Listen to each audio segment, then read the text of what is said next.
बड़ी खबर, अमेरिकी राष्ट्रपति डोनाल्ड ट्रंप का बड़ा ऐलान। ईरान के साथ सीज फायर नहीं बढ़ाएंगे। ईरान पर फिर बमबारी हो सकती है। डोनाल्ड ट्रंप ने कहा है, ईरान के पास कोई ऑप्शन नहीं है, हमारी सेना बमबारी के लिए तैयार है। CNN को दिए इंटरव्यू में राष्ट्रपति ट्रंप ने ये लेटेस्ट स्टेटमेंट दिया है। बिग ब्रेकिंग न्यूज एक और आपके सामने आने जा रही है। पाकिस्तान के विदेश मंत्री इशाक डार पहुंचे अमेरिकी दूतावास। अमेरिकी राजदूत नताली बेकर से मिले हैं इशाक डार। शांति वार्ता को लेकर नताली बेकर से बात हुई है उनकी। इशाक डार ने सीज फायर आगे बढ़ाने की अपील की है।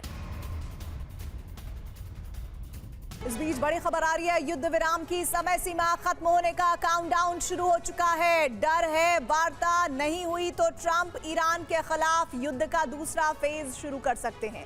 लेकिन इसी के साथ यूरोप में भी युद्ध की आशंका कई गुना बढ़ गई है और इसकी वजह है रूसी राष्ट्रपति व्लादिमीर पुतिन। कैसे, आपको बताएंगे, लेकिन उससे पहले मध्य पूर्व में क्या हो रहा है आपको वो बताते हैं।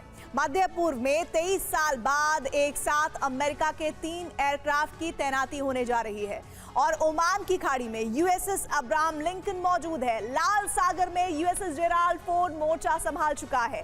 अमेरिका का तीसरा aircraft carrier USS George Bush Madagascar में है और ये भी जल्द अरब सागर पहुंच जाएगा, जो बताता है कि अगर ईरान ने कोई समझौता नहीं किया तो उस पर हमला तय है। अब यूरोप में क्या हो रहा है ये भी देखिए। ईरान जंग को लेकर अमेरिका और नेटो में टकराव कई गुना बढ़ चुका है। ट्रंप के तेवर बता रहे हैं कि अब अमेरिका जंग में यूरोपीय देशों का साथ नहीं देगा, जिसका फायदा रूसी राष्ट्रपति उठा सकते हैं और इसका ट्रेलर भी नजर आने लगा है। रूसी बॉम्बर फिनलैंड, स्वीडन और बाल्टिक देशों के ऊपर उड़ान भर रहे हैं। माना जा रहा है कि अगर अमेरिका ईरान युद्ध फिर शुरू हो जाता है तो रूस यूरोप पर हमला कर देगा। इधर डोनाल्ड ट्रंप ईरान युद्ध 2.0 शुरू करेंगे, इसका डर बेहद ज्यादा बढ़ चुका है और इसकी वजह है वार्ता से ईरान का लगातार इनकार करना। ईरान अभी तक अपने रुख पर कायम है। उसने इस्लामाबाद वार्ता में अपना कोई प्रतिनिधि नहीं भेजने की बात कही है। इस बीच ट्रंप ने युद्ध विराम की डेडलाइन बुधवार रात 12 बजे तक के लिए बढ़ा दी है, जो उनका फाइनल अल्टीमेटम माना जा रहा है। अगर इस डेडलाइन के खत्म होने तक बात नहीं बनी तो महासंग्राम तय है। दावा है कि अगर इस्लामाबाद में वार्ता नहीं होती या वार्ता के दौरान ईरान की तरफ से कोई सकारात्मक रुख नजर नहीं आता तो डोनाल्ड ट्रंप अमेरिकी सेना को हमले की छूट दे देंगे और ये हमला पहले से कहीं ज्यादा विध्वंसक होगा। यानी इस्लामाबाद में शांति होगी या फिर अब महासंग्राम होगा। अमेरिका ने USS जॉर्ज W बुश पर नया लेजर सिस्टम तैनात किया है और इस लेजर सिस्टम को एयरक्राफ्ट के डेक पर लोड किया गया है। अमेरिका के इस लेजर सिस्टम का नाम है लोकस्ट X3। इसकी सबसे बड़ी खासियत दुश्मन ड्रोन को तबाह करने में महारत हासिल करना है। इसके लिए ये किसी मिसाइल या गोले का इस्तेमाल नहीं करता, बल्कि लेजर बीम के इस्तेमाल से दुश्मन के ड्रोन को हवा में राख कर देता है। लोकस्ट X3 से करीब 35 किलोवाट के लेजर बीम निकलती हैं। ये लाइट स्पीड से दुश्मन के ड्रोन को हवा में नष्ट कर देता है। ये सिस्टम ड्रोन को ट्रैक करने के लिए अत्याधुनिक AI का इस्तेमाल करता है। अमेरिका की माने तो ये एक साथ 20 से ज्यादा ड्रोन को ट्रैक कर सकता है और उन्हें कुछ ही सेकंड्स में एक के बाद एक तबाह करने की ताकत भी रखता है। लेजर वेपन होने की वजह से इसे पारंपरिक हथियारों की तरह बार बार रीलोड करने की जरूरत नहीं होती।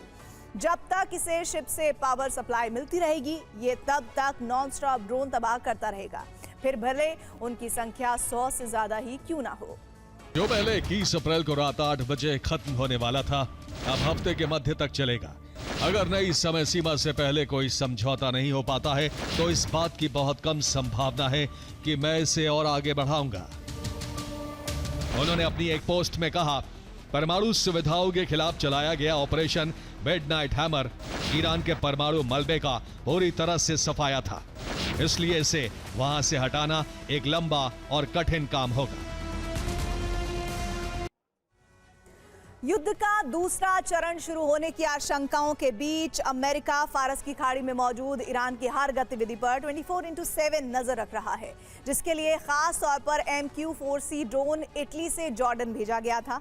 अब ये ड्रोन प्रतिदिन जॉर्डन से फारस की खाड़ी तक उड़ान भरता है और ईरानी समुद्री तट के पास नजर बनाए रखता है। ये ड्रोन 50,000 फीट से ज्यादा की ऊंचाई पर रहकर ईरान पर नजर रख रहा है ताकि ईरानी मिसाइलों से ये सुरक्षित रहे। यूएस ड्रोन फारस की खाड़ी में मौजूद हर उस चीज को स्कैन कर रहा है जो IRGC से संबंधित है, फिर चाहे वो मिसाइल साइट हो, बंदरगाह हो या फिर ईरान के कभी नहीं डूबने वाले वो द्वीप जिन्हें अनसिंकेबल शिप कहा जाता है।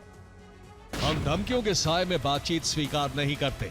पिछले 2 हफ्तों से हम युद्ध के मैदान में अपने नए पत्ते खोलने की तैयारी कर रहे हैं। ईरान के सरकारी न्यूज चैनल की एक रिपोर्ट में कहा गया है कि ईरान की 87% जनता अमेरिका से युद्ध जारी रखना चाहती है। इस दावे का आधार एक सर्वे को बताया गया है